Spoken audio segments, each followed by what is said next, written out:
एक कथा आपको और सुनाई जा रही है। भक्त का नाम था भोला। एक दिन वो मंदिर में गया। उसको पंडित साहब बोले कि झाड़ू और की पोछा लगा दो। भोले ने कहा रघुनाथ जी जाने। उसको कुछ नहीं पता था, सिर्फ जो भी पूछोगे तो बोलेगा रघुनाथ जी जाने। उसके बाद 2-3 दिन के बाद उसकी बेटी की शादी हुई। एक सबसे गांव में जो उसका अमीर था सेठ जी, उससे पैसा मांगा और 1 महीना हुआ, उसको पैसा वापस दिया और उसने रसीद दी। सेठ जी ने बोला इसके पढ़ के सुनाओ।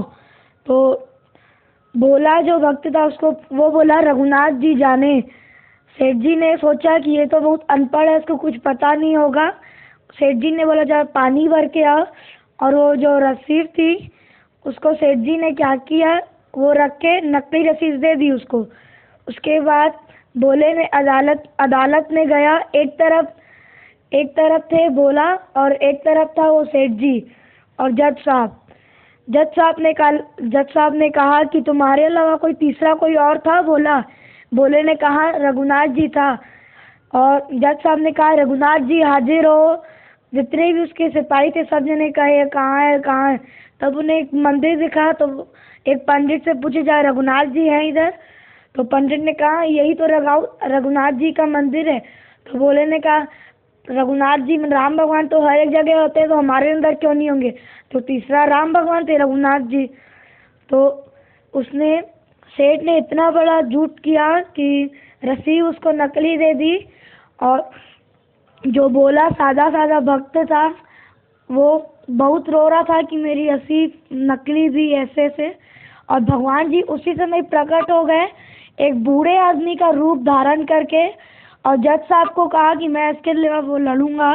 आप अलमारी नंबर 6 के लॉकर में जाके देखो, असली रसीद ये रखा होगा। और सिपाहियों को जज साहब कहा जाइए अब तुरंत देखिए ये सच बात है कि नहीं। और उन लोग गए, देखे तो ये सच बात थी और वो सही के भगवान थे।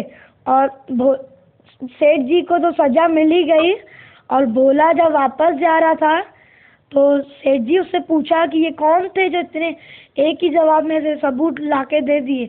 ये बोले वो तो वही थे जो तुम नहीं जान सकते, ये थे रघुनाथ जी। तो उसने जो जज साहब था वो इतना रोया, कम से कम 10 दिन से ज़्यादा रोया। तो सिपाही ने बोला भगवान हमारे यहाँ दर्शन हुए तो आप इस बात में रो क्यों रहे हैं।